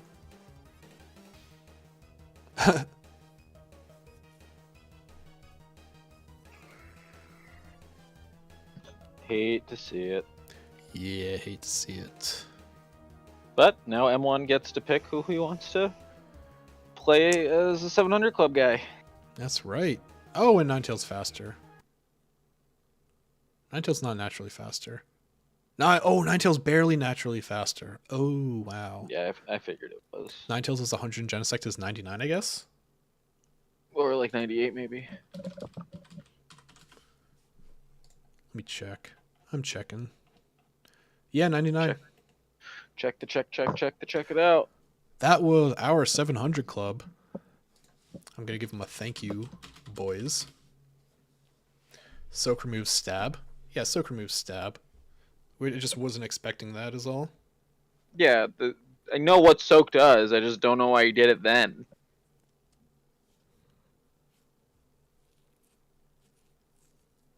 Would have won if he still had shift gear. Well, that does it for 700 Club. M1 takes the victory. 700 Club takes the L. And M1 is going to get to choose his 700 Club Uber next week. And if anybody wants to be his opponent, shoot me a message. Otherwise, I'll be pestering you assholes for it. And that is going to wrap up this part of the broadcast. So let us move over to talking about the Conference Cup. So, this was the last week of the Conference Cup. It is all wrapped up now. And we have a big victory for the Steelix division. So, Mike, give yourself a round of applause. Hey, back to winning this like I always do. Haha. Yeah, man, like if me and Bick don't get like hacks there, we would have ended up getting like 7 points for our Conference Cup. I mean, we wouldn't have won, but it would have looked at least respectable this week. But I mean, hey, what are you gonna do? Instead, we happened. Yeah. Kicking ass. Yeah, you guys did real well. I mean, even with Jack's unfortunate loss to Nigeria, you guys still made it. And James losing. Oh yeah, James also lost to Manny. Yeah, we got plus 7 this week. Yeah, you picked up 3 points, and Sheej picked up 4. Yeah, that's right, Aaron Murphy. And everybody chose to throw their $5 to next season, and we will be taking our draft picks. That's true. You get free rolled and the draft picks. So, congrats to you guys. Thank you. Now let us take a look at King of the Kill. We got a pretty good race. I mean, Iraichu, number 1. Clean in first with 18 kills so far. Oh, yeah. And Greninja he's just kicking ass. Greninja kind of stealthily sneaking his way onto the board. Up to I feel like 15 Greninja now. has been here on this board every week, and I've he's- just been moving where he is. He's been like down in the like 6 to 10 slots, so he kind of goes under the radar, I think. I just keep moving him around. But yeah, Omastar 14 though. Should get 2 more, but I mean, Pokemon happens sometimes. Pokemon happens sometimes. Entei and Durant both have 13. I sort of figured Durant would end up getting up there in King of the Kill from the beginning of the season. I think he even said it like, you know, he hits a lot of strong hustle moves. He hits the Z move. He dies. He gets like 1 to 2 kills per match. Yeah. Solid mon. 9 games, 2 kills a game. That's almost 18 kills there. Yeah, that's true. I mean, obviously that hasn't exactly worked out considering I have 13 and not 18, but you know. Right. Durant's been putting in work. But yeah, then we have Mega Houndoom down at 6. He can potentially tie King of the Kill if he picks up 6 and a Raichu gets 0. But 7 through 10 are just dead. They're not getting the Conference Cup. So Dracovish, Azelf, G-Zapdos, Zardax, go fuck yourselves. Maybe Damn. A little rude, but Damn. it is what it is. Yeah, get fucked. Out of here.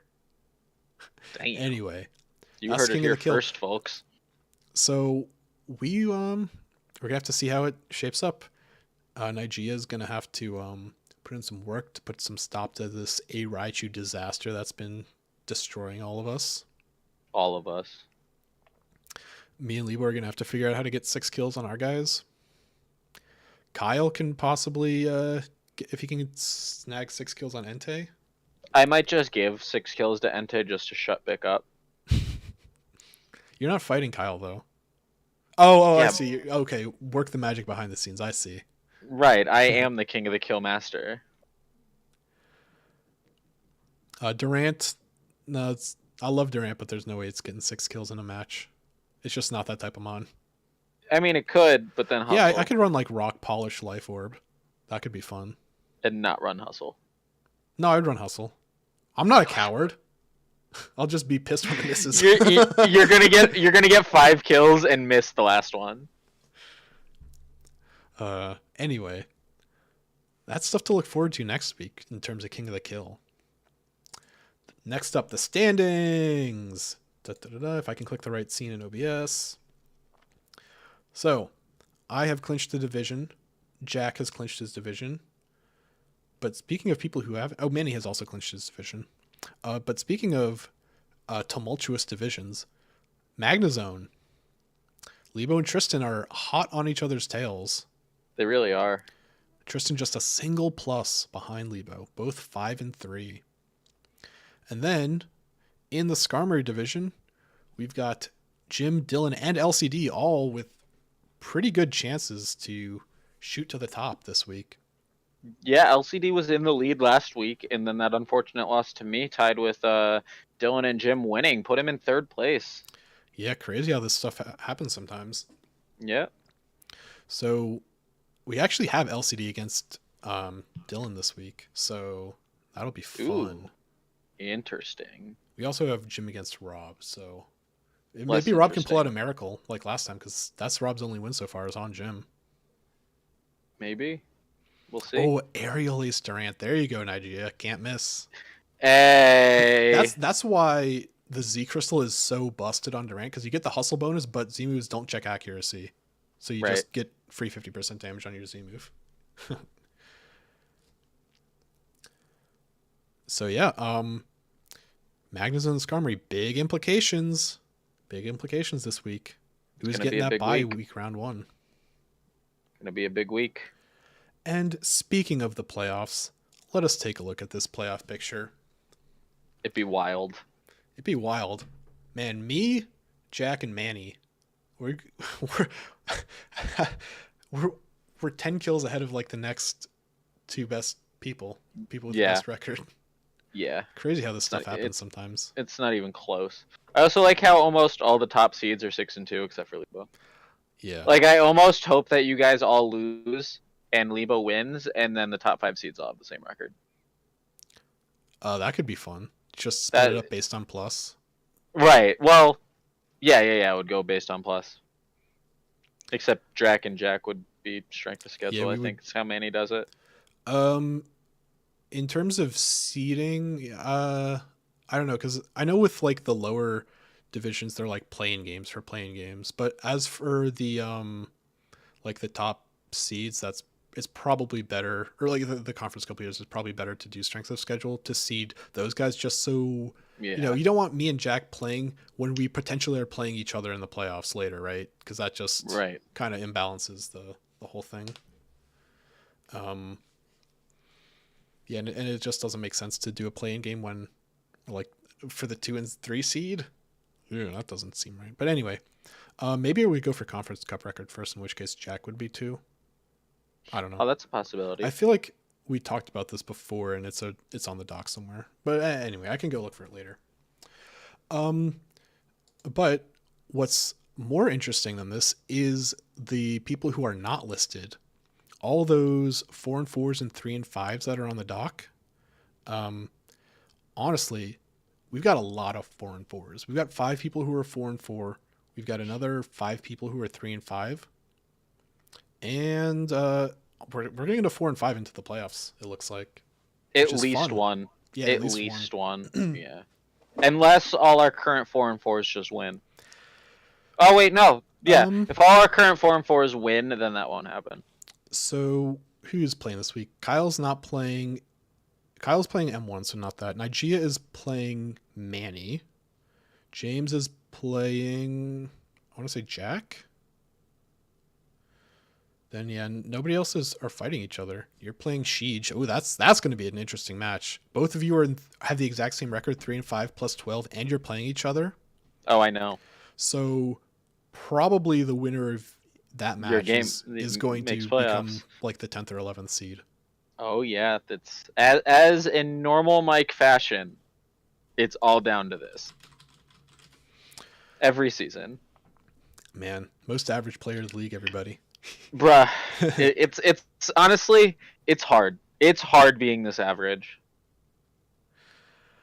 I mean, it's gonna be fun because our 3 and 5s have pretty good records. I guess except for Thomas. Thomas is 3 and 5 plus 7.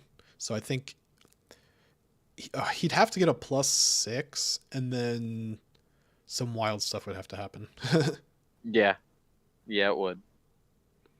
It's gonna be a wild week, friends. Get ready. Thomas definitely has it the roughest of everybody. But I mean, we got, just to talk about the people who are off screen, we got Hunter 4 and 4 plus 9, Bick 4 and 4 plus 8, Mike and Sheej, as we said, 3 and 5 plus 12, Murphy 3 and 5 plus 11, Thomas 3 and 5 plus 7. Those are the people who are still in the hunt for this these wildcard spots, the play-ins to the playoffs. The coveted wildcard spots. So then, let us actually look at the matches now. It's time for the commish picks. And Mike, the race is closer than ever for the smartest commissioner. Right. I've got 39, you've got 38. Thank you for picking me last week and having faith in me, because Murphy didn't have faith in me. Hey, Murphy, fuck you. Yeah. Dick. I knew you had it. Hey. I believed. Anyway, first up, Jim against Rob. So the first time, I'm also going to pick Jim, but I want to say... Nope, just Jim. The first time they fought, Rob ran the Cotton Guard Altaria set, and Jim hit about 16 Scalds, and not a single one of them burned Altaria. And he also missed a couple toxics. Yeah, that's true. I think he missed 2 toxic against Altaria as well. Yeah, I think you're right. He just, yes. No, I remember because I was screaming as it happened. But I mean, it's Mons. It definitely hurts to see. Because listen, Jim also beat, what was it, Dylan, by not physically allowing him to have a turn. Oh, it was LCD. It was LCD? Okay. Yeah. And then he won with the pair off me as well. I guess what goes around comes around. You know what? I'm rooting for Rob. I mean, I think Jim's going to win, but I'm rooting in my... You're rooting for him. Listen, I always root for Rob, but I just think Jim's going to win. I mean, Ditto is super interesting, especially with Swampert on the other side, because you could potentially have Scarf, Rain, Mega Swampert. That would be How crazy. fast is this boy? The fastest, man. Jesus. Yeah, both of them have changed their teams quite a bit since their first encounter. I mean, Rob obviously has Ditto, Kingscon, and Mola Delmise now. And Jim, has since picked up, I think, G Zapdos, Armaldo, Bronzong. I thought you were about and to say Dalmax. Jesus there for a minute. Oh no, G Zapdos. Yes, Rob drafted Jesus, everyone. Yeah, Rob drafted Jesus. Honestly, he should just nickname one random mon Jesus so he can give it the cosmic luck. Anyway, next match. All right, LCD against Dylan. I thought LCD was playing someone. No, I knew that. Okay, never mind. Wires are crossed in my brain. Okay. Anyway, so last time I'm pretty sure LCD ran, I want to say Scarfinelix. I think he's run Scarfinelix quite a few times, but in this match it's quite good just for the fact that Vanillix is naturally faster than Dracovish. Yes. So if you get into that Scarf war, I'm gonna give it to Diz. LCD is pulling it out. I like LCD's team a lot too. I hope we get to see Cradley because that's one of the few things that actually can switch into Dracovish with Storm Drain. Mm. That That'd be being fun to see. said, I mean, Dylan's got a ton of great pivot. I mean, we've seen him put Magnezone to fantastic use. We really have. But That's a tough I one. I think Dylan's just gonna pull it out. Oh, you're giving it to Dylan, not LCD? Oh, sorry, the D's confused me. LCD. Okay, you're giving it to LCD. Yeah.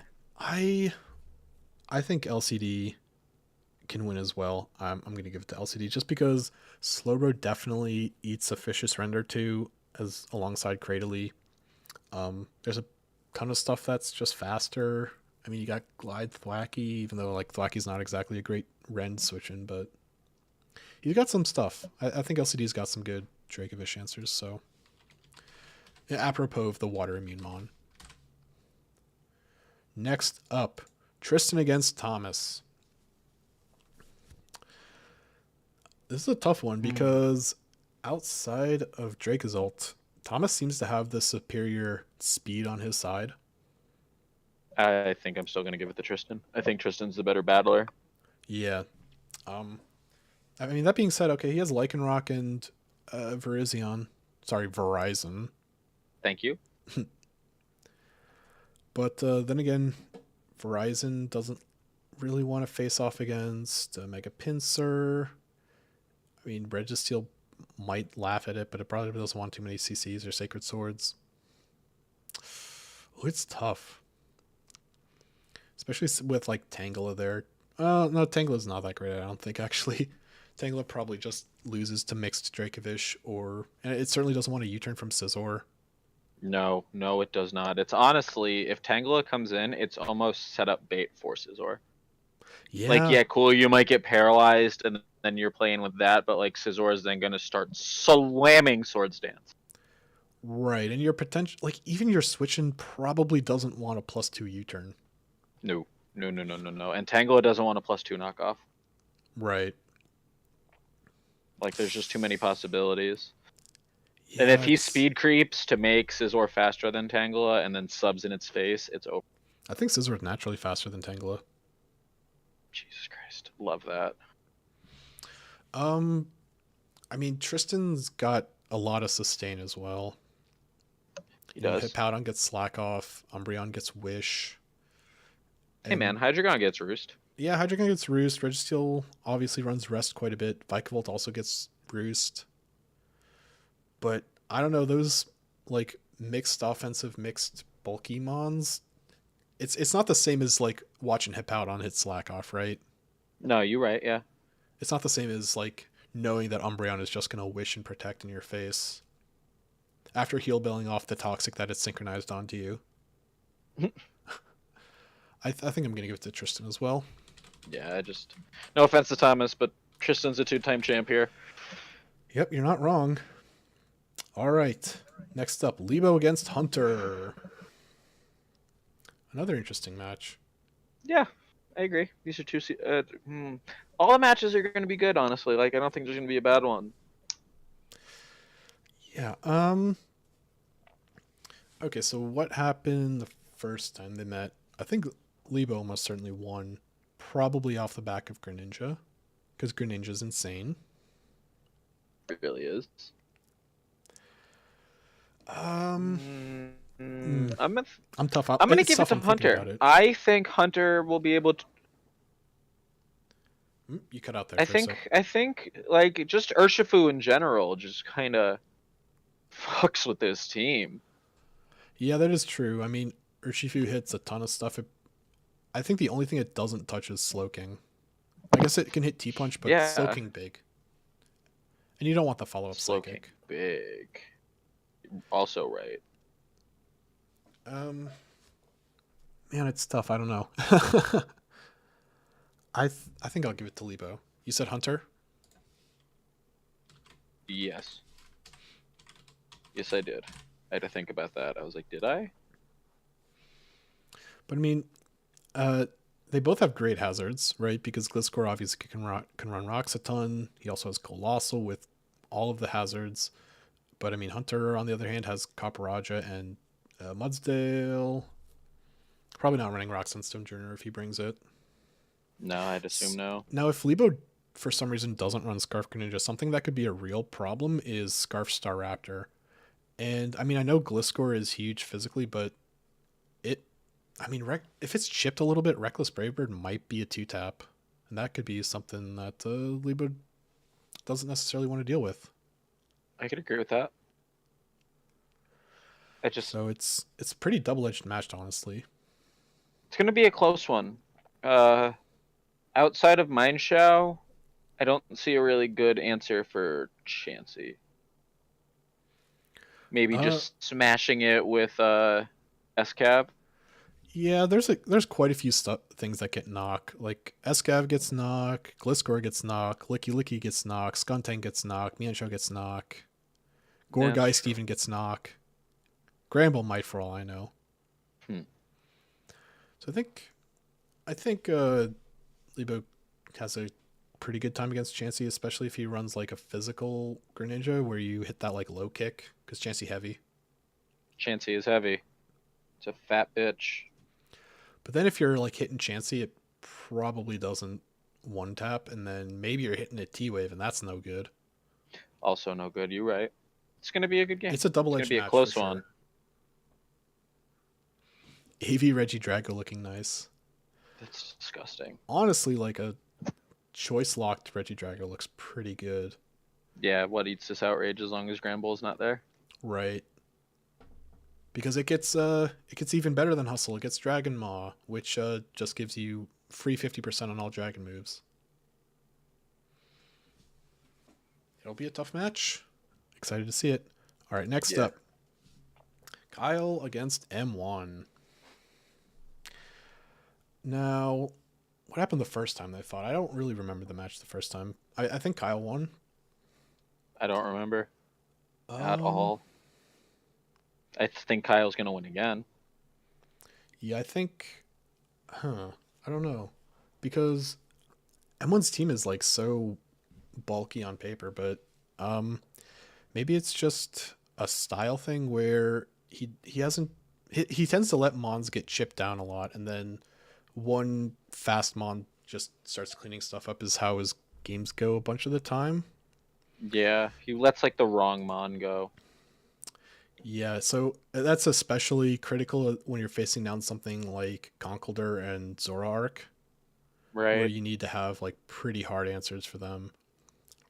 That being said, like sometimes he just runs the clock down.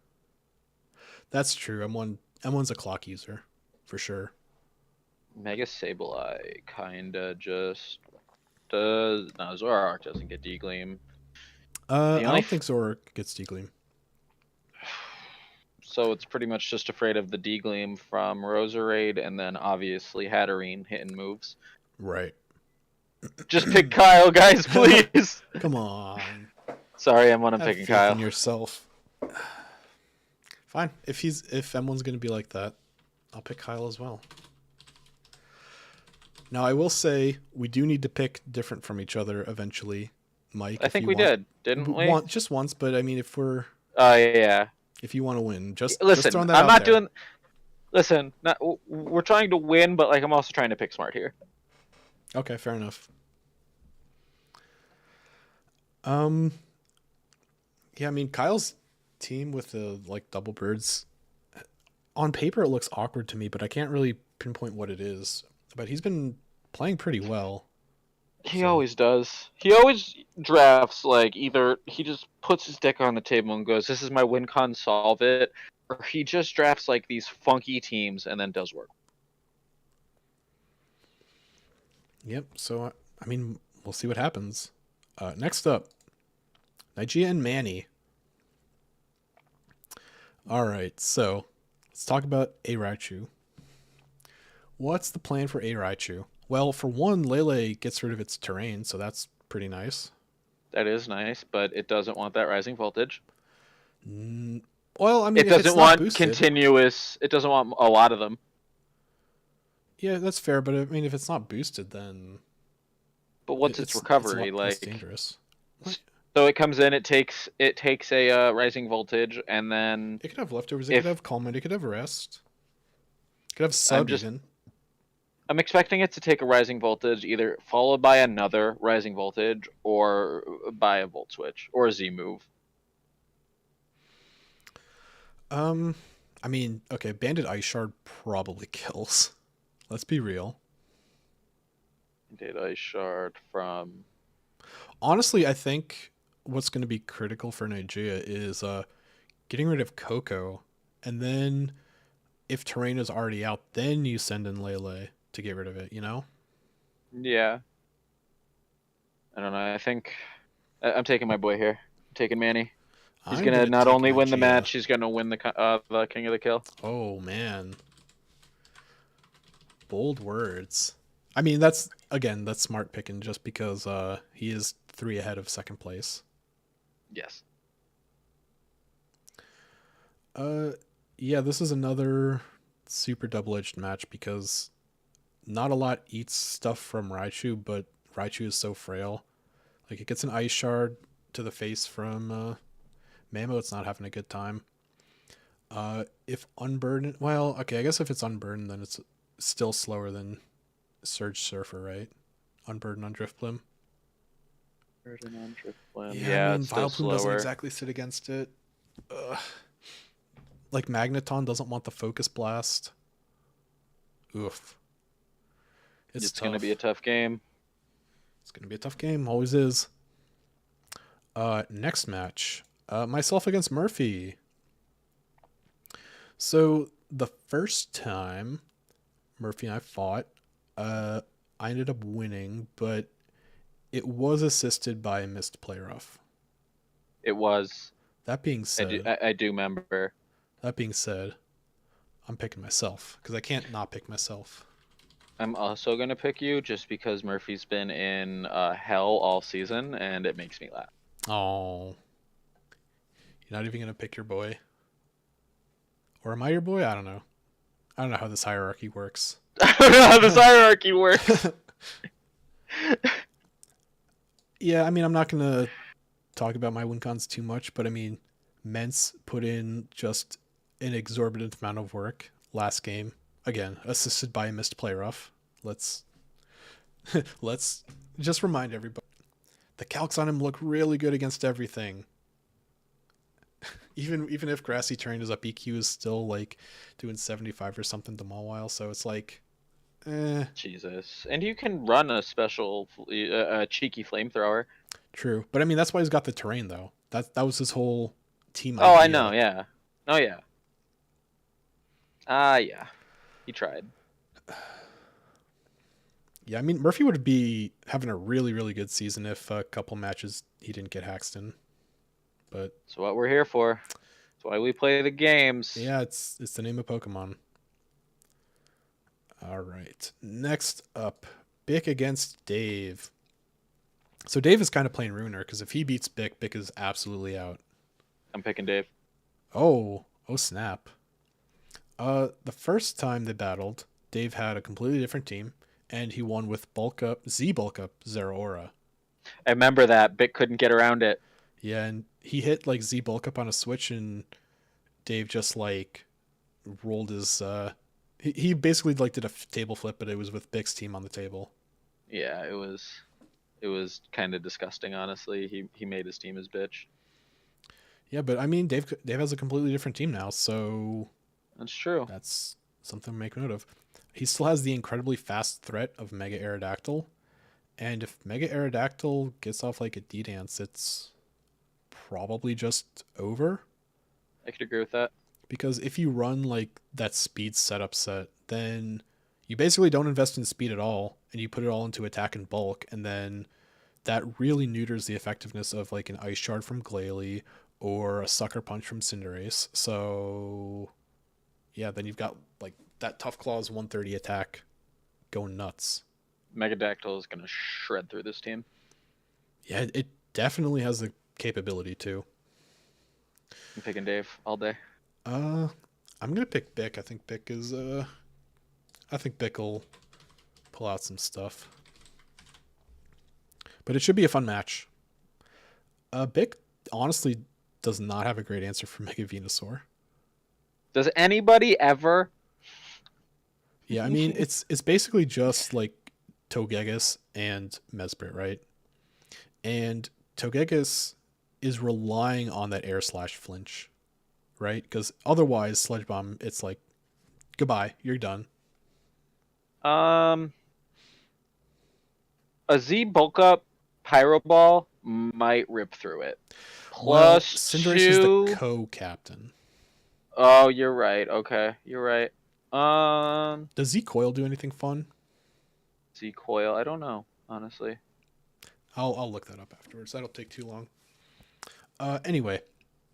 Well, even then, okay, so Cinderace and Zygarde still have to deal with Sableye as well, because if Cinderace is not a fire type, it's potentially getting Prankster Willowed, and that's no fun. No, you don't want to be there. When you come back in as a fire type, your burn is not cured.